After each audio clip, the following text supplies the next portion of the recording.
Hi guys, good morning. So இப்போ நம்மளோட card ரீடிங்ஸும் மேஸ்குலின்ஸும் பார்க்குறாங்க. மேஸ்குலின்ஸ் என்ன கேட்குறாங்க, என்ன மேம் எப்பவுமே நீங்கள் வந்து ஃபெமினைனுக்கு மட்டுமே மெசேஜ் போடுறீங்க, மேஸ்குலினுக்கு மெசேஜே போட மாட்டேங்கிறீங்க. ஸோ டிவைன் ஃபெமினைனோட மெசேஜ் என்னன்னு சொல்லி எங்களுக்கு சொல்லுங்க அப்படிங்கிற மாதிரி கேட்டிருந்தாங்க.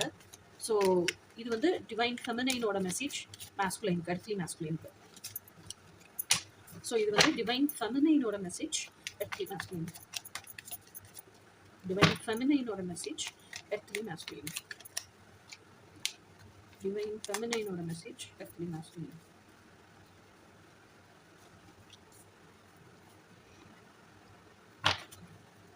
Divine feminine or a message earthly masculine.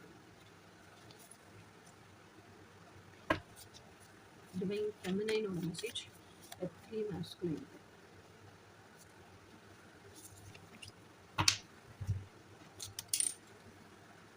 Tame the beast. If you can't tame the Valkyries of your emotions and restrain the bargaining crankiness of our action, we have to empower our action at some point and let it flow.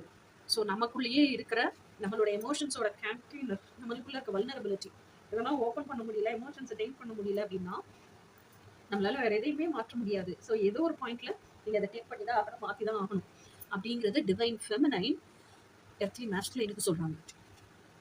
அடுத்தது, pray for the wish. Opportunities are flooding your way with a surprise too.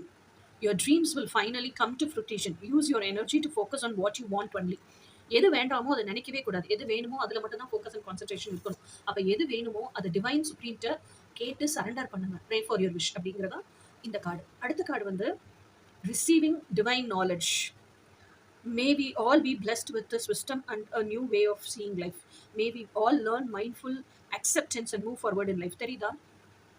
இது வந்து divine feminine knowledge கொடுக்குறாங்க. ஓகேயா? So அப்போ இப்படி ஒரு பாதை இருக்கு, டிவைன் ஃபெமினைன் கிட்ட இருந்து நாலேஜ் வாங்க முடியும் அப்படின்னு தெரிஞ்சுக்கிறது தான் டிவைன் மேஸ்குலைனோட மெசேஜ். ஸோ அப்போ டிவைன் ஃபெமினைன் கிட்ட கம்யூனிகேட் பண்றதுக்கு டிவைன் மேஸ்குலைன் கத்துக்கணும். அதுதான் இந்த கார்டோட மெசேஜ். அடுத்த கார்டு வந்து என்டர்டைன்மெண்ட். என்டர்டைன்மெண்ட்ல என்ன போட்டிருக்கு? Creativity is inventing, experimenting, growing, taking risks, breaking rules, making mistakes and having fun. Live life as an entertainment. ஆமாங்க, உங்க இன்னர் சைல்டுக்கு எப்படி பிடிச்சிருக்கோ அப்படித்தானே வாழணும். இன்னர் சைல்டுக்கு அந்த குழந்தை தன்மை இருந்துகிட்டே தான் இருக்கும். அது விளையாடணும், ஃபன் பண்ணணும், ஜாலியா இருக்கணும், ஹாப்பியா கேர் ஃப்ரீயா இருக்கணும், டான்ஸ் பண்ணணும், எல்லாமே நினைக்குது. நீங்க போட்டு உங்க இன்னர் சைல்டு அடைச்சு வச்சிருந்தீங்க. So let it go. அந்த இன்னர் சைல்டு அந்த ஃப்ளோவோடே விளையாட்டுத்தனமாவே இருக்கட்டும். ஸோ லைஃபையே என்டர்டைன்மெண்ட்டா பாருங்க அப்படிங்கிறது தான் மெசேஜ். ஸோ இனி நாளைக்கு என்ன மெசேஜ்னு நாளைக்கு பார்ப்போம். Until then, bye.